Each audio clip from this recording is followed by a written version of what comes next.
Buenas a todos, soy Victoria Abril, soy responsable del servicio de nutrición de Pronacera y bueno, siguiendo las capacitaciones en microbioma más que bacterias, la raíz del cambio, vamos a ir de nuevo al itinerario formativo. Inicialmente vimos la introducción y las generalidades, viendo un poquito los conceptos típicos, la historia, la diferencia entre microbiota, microbioma, etcétera. En la capacitación número 2 se vio las técnicas de determinación a nivel de laboratorio, tanto de microbiota, de microbioma, etcétera, a nivel más de laboratorio. En una sesión 3 se vio toda la aplicación clínica para ver todo el alcance del microbioma a nivel de diferentes sistemas. La capacitación número 4, que también la di yo, se centró más en el área más clínica, es decir, el manejo terapéutico de estos pacientes y cómo podemos mejorar sus trastornos en la permeabilidad intestinal. Y por último, en esta sesión 5, como cierre, vamos a ver un caso clínico real de una paciente y cómo podríamos abordarlo con su estudio de microbioma.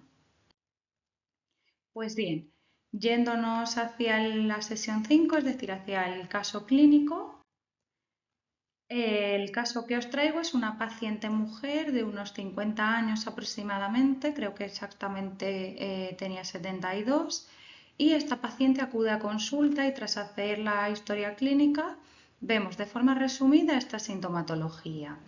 Si vemos, la paciente aqueja migrañas, ansiedad, trastornos digestivos muy específicos como son las hinchazones, es decir, la distensión abdominal, maldigestiones, gases, también aqueja de tener estreñimiento y también intolerancia a ciertos alimentos, es decir, alimentos a los que tiene cierta sensibilidad o le sientan mal, pero no ha identificado cuáles. Si vemos inicialmente, lo primero que vemos en un informe de resultados de un estudio EVA es la distribución tanto filogenética como funcional. Es decir, a nivel filogenético lo que vemos son los resultados de nuestra paciente, en qué comunidades microbianas tiene, tanto si puede tener sobrecrecimiento fúngico, si puede tener parásitos, cómo están distribuidas sus bacterias. Si vemos, tenemos a modo inicial los resultados de nuestra paciente junto con una guía de referencia para poder orientarnos sobre el tipo de disbiosis que puede tener. Y más específicamente, a nivel de microbiota vemos una distribución funcional, es decir, en qué microbiotas diferentes a nivel de función presenta nuestra paciente, lo que también nos da una idea de la posible disbiosis. Si vemos, también contamos con una guía de referencia y esto ya nos da información de que nuestra paciente presenta una disbiosis por exceso de bacterias mucorreguladoras, inmunorreguladoras y un déficit de mucoprotectoras. Si vemos en un segundo punto, vemos de forma resumida los resultados, todos los patrones funcionales de nuestra paciente.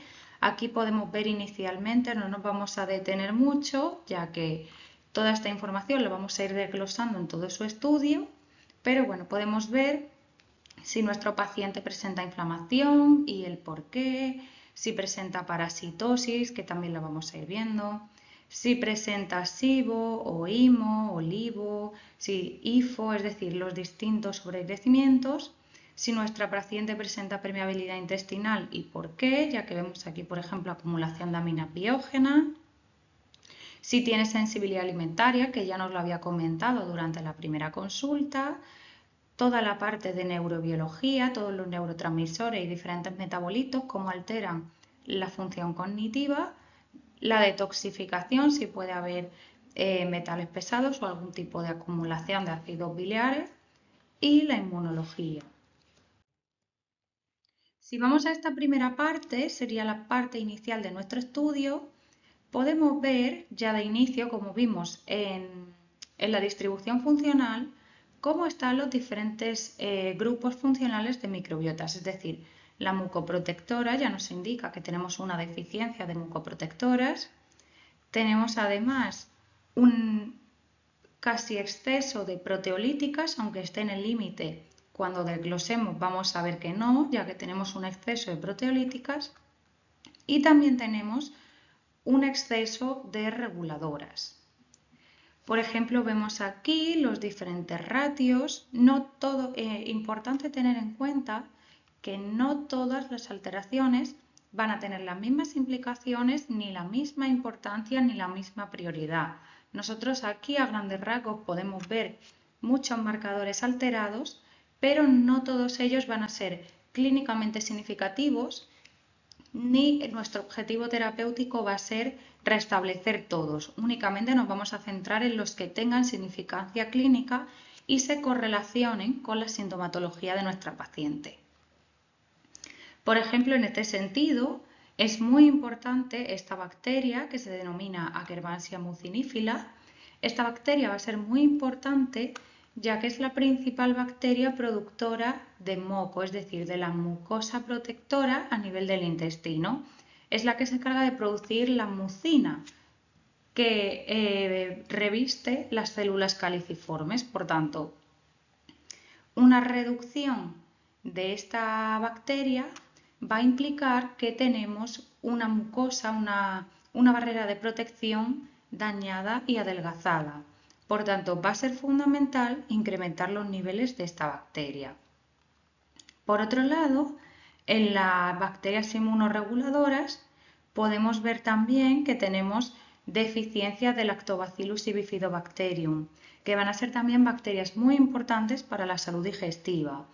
Principalmente, las bacterias que constituyen la microbiota inmunorreguladora se van a encargar de ofrecer protección en el sentido de que no impidan la colonización de patógenos, ya que por una cuestión de competencia van a evitar en gran medida la posible colonización de patógenos, que como también estuvimos viendo en las capacitaciones anteriores, principalmente los patógenos serán provenientes de las bacterias proteolíticas, ya que este tipo de microbiota en simbiosis es muy beneficiosa, pero cuando crece por encima del rango se comporta como patógena. Por tanto, a modo de tratamiento va a ser muy importante restablecer los niveles correctos de Lactobacillus y Bifidobacterium.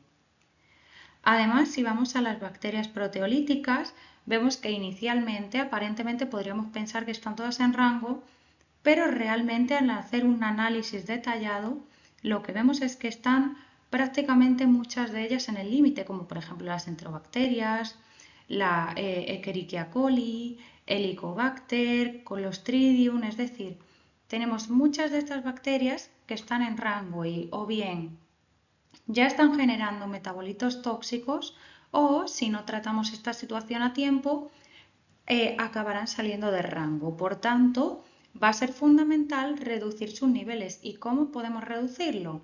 Restableciendo principalmente aquellas inmunorreguladoras que hemos comentado que están en déficit. Además, también es muy interesante cuando vamos a la parte de hongos, levaduras y arqueas, que tenemos un sobrecrecimiento de arqueas y en concreto de esta bacteria que se denomina Methanobrevibacter smithii. Esto nos sirve tanto para diagnóstico como para tratamiento, ya que lo que nos está indicando es que tenemos un sobrecrecimiento de arqueas o también denominadas metanógenas, que haciendo sus siglas es lo que se denomina IMO.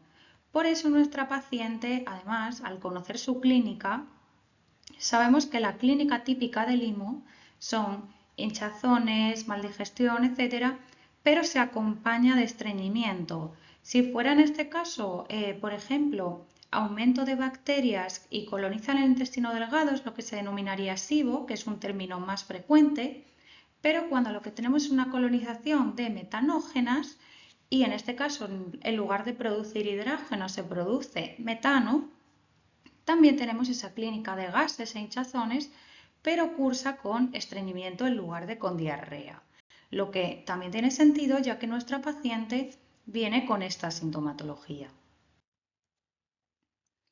En el siguiente paso podemos ver también que nos debe llamar la atención y de hecho en tratamiento debe ser lo primero a tener en cuenta que nuestra paciente cuenta con infección por dos parásitos, en este caso Dientamoeba fragilis y Blastocystis hominis. Por tanto, una vez que hagamos, que lo haremos finalmente, el desglose de tratamiento y la prioridad, esta parte, estos parásitos, junto con el IMO, que es un trastorno oportunista, va a ser lo inicial que debamos tratar. También al ver los ácidos grasos de cadena corta, vemos que están aumentados lo que se llaman ácidos grasos ISO. Estos ácidos grasos ISO son principalmente provenientes de la microbiota proteolítica, esa que os comentaba que se comporta como patógena, y por tanto va a ser fundamental reducirlos. ¿Por qué? Porque al ser metabolitos y ácidos grasos provenientes de una microbiota tóxica, nuestro organismo va a querer eliminarlo y lo que va a conseguir, posiblemente se consiga, mantenido de forma crónica, es una sobrecarga a nivel renal por estos productos de excreción. Después, si nos vamos a la parte de neurotransmisores, toda la neurobiología, también vemos que hay alteración en los diferentes neurotransmisores y también tiene sentido, ya que nuestra paciente aquejaba migrañas y ansiedad, mucha ansiedad. Lo que podemos observar aquí, ya que tenemos un exceso muy elevado de GABA, de serotonina. Este GABA es un neurotransmisor principalmente inhibidor, es decir, reduce la energía y por tanto es lo que nos indica de nuestra paciente.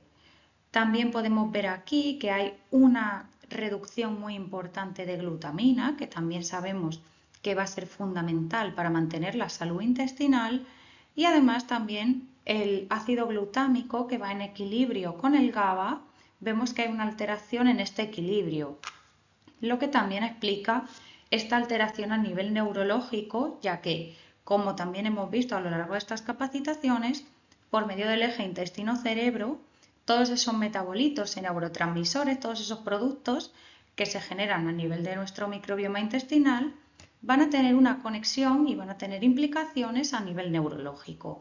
Por eso no es de extrañar que cada vez que acuda un paciente a consulta con sintomatología puramente digestiva, siempre venga acompañado de alteraciones a nivel neuronal y en la función cognitiva.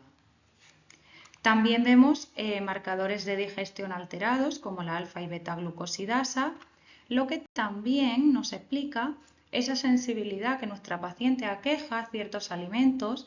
Tendremos que valorar cuáles son aquellos alimentos que no son bien tolerados, pero a nivel molecular tiene sentido por esta alteración en los marcadores de digestión. Además, también cuando vemos los marcadores de inflamación y permeabilidad, nos tiene que llamar sobre todo la atención este exceso tan elevado de zonulina.